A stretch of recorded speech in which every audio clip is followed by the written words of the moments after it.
Assalamualaikum warahmatullahi wabarakatuh. Salam jumpa mahasiswa agribisnis bidang minat penyuluhan dan komunikasi pertanian dimanapun Anda berada. Pada kesempatan kali ini di sesi ke-7 kita tetap akan membahas mengenai evaluasi belajar atau lebih khususnya evaluasi hasil belajar. Pada sesi ke-6 juga sama, kita juga membahas mengenai evaluasi belajar atau evaluasi hasil belajar. Namun pada sesi ke-7 kali ini, kita akan lebih spesifik lagi terkait yang namanya capaian pembelajaran khusus. Oke, langsung saja ya. Oke, kita akan membahas beberapa aspek. Yang pertama adalah cara menyusun CPK atau capaian pembelajaran khusus. Yang kedua adalah hubungan CPK dengan evaluasi hasil belajar.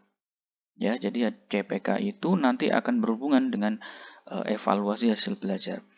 Kalau dalam penyuluhan ya evaluasi penyuluhan gitu ya.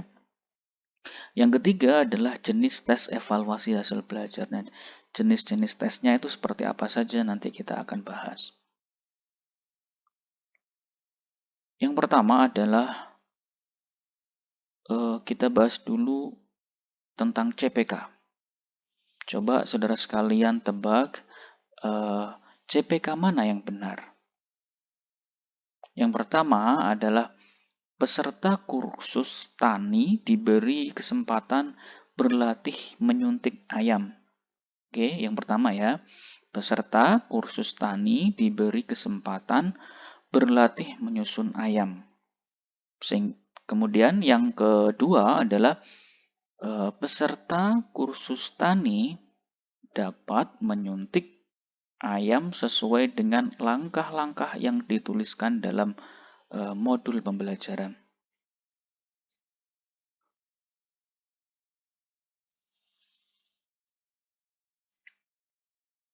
Ya, peserta kursus tani dapat menyuntik ayam sesuai dengan langkah-langkah yang dituliskan dalam modul pembelajaran. Manakah yang termasuk dalam CPK yang benar? Coba saudara-saudara pikirkan dulu.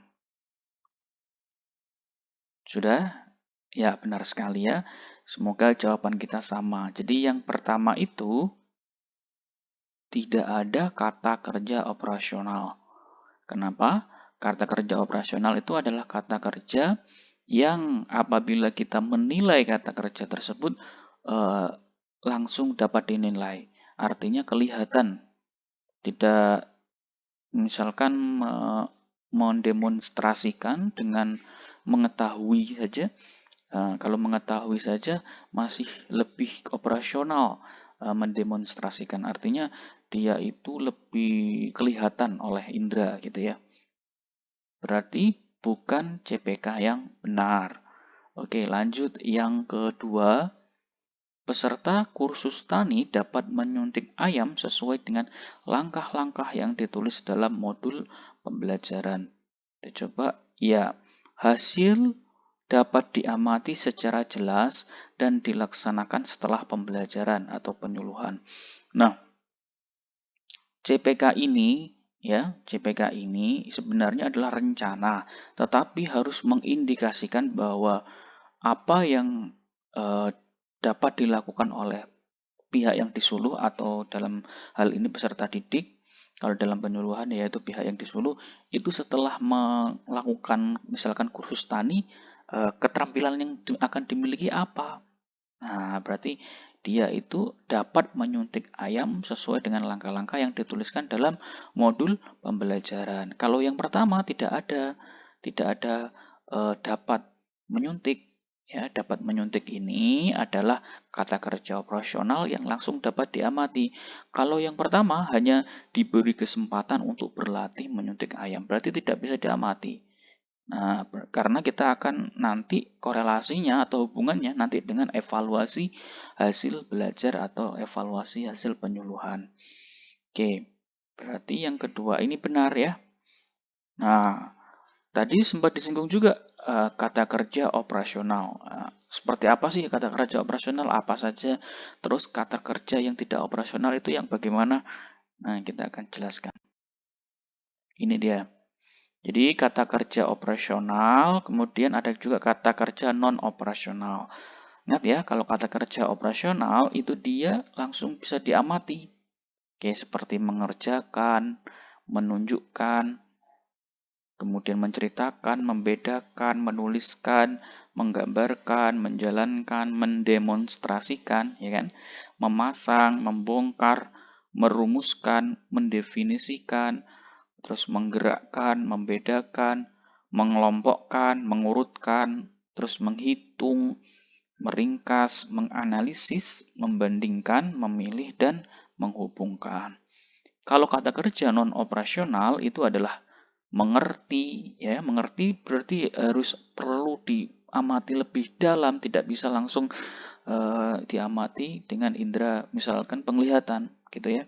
Menginsafi juga, menghargai dia itu di dalam hati ya. Kemudian mempertimbangkan, menyadari, meresapi, mencintai, menghayati, mempercayai, menyukai, dan meyakini. Jadi yang operasional, yang langsung bisa dilihat gerakannya, ya itulah kata kerja operasional. Lalu hubungannya CPK, capaian pembelajaran khusus, dengan evaluasi hasil belajar itu apa saja? Jadi hubungannya adalah yang pertama ada yang namanya diskrepansi kemampuan kerja. Diskrepansi itu adalah dia itu ketidaksesuaian ya, ketidaksesuaian artinya tidak sesuai kemampuan kerjanya. Yang diharapkan apa, yang dimiliki kemampuannya apa. Jadi kurang bisa sesuai dengan yang diharapkan.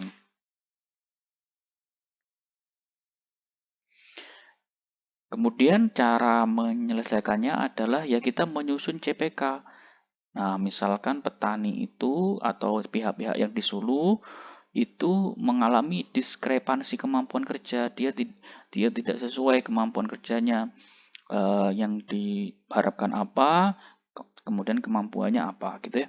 Nah, kalau sudah dirumuskan CPK, apa saja yang harus dilakukan setelah pembelajaran, capaiannya apa yang harus dapat dapat peserta didik lakukan atau pihak yang disuluh itu lakukan, itu akan tertulis di dalam CPK ini. Nah, ketika sudah tertulis dalam CPK ini nanti akan berpengaruh kepada evaluasi hasil belajar. Tentunya dalam merumuskan CPK ini harus menggunakan kata kerja operasional tadi ya.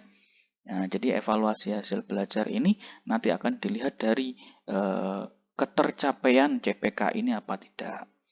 Nah, evaluasi hasil belajar ini banyak yang bisa kita gunakan. Jadi ada beberapa tes yang bisa digunakan untuk mengevaluasi hasil belajar atau hasil penyuluhan. Ada alat-alatnya, misalkan ya, ada alat-alatnya untuk melihat apakah diskrepansi kemampuan kerja ini masih ada atau tidak. Setelah kita susun CPK, CPK ini istilahnya adalah obat ya, obat. Karena ini terjadi ketidaksesuaian, maka kita beri obat, kemudian kita lihat hasilnya melalui alat-alat yang ada di dalam evaluasi hasil belajar ini. Apakah tercapai, apakah tidak. Kalau tercapai ya berhasil, kalau tidak berarti nanti dievaluasi lagi. Nah, apa saja alat-alatnya yang ada di dalam evaluasi belajar itu? Ada beberapa tes ya, tes yang digunakan untuk mengevaluasi hasil belajar atau dalam hal ini penyuluhan. Yang pertama adalah kita bisa menggunakan essay. Tes essay yaitu tes yang jawaban-jawabannya diuraikan tertulis dalam bentuk kalimat. Ya, biasanya dimulai dengan perkataan, uraian, jelaskan bagaimana gitu ya, tuliskan dan sebagainya. Dengan tes ini, pelajar diberi kebebasan yang luas untuk menjawab. Jadi, misalkan petani diberikan atau pihak yang disuluh diberikan tes essay untuk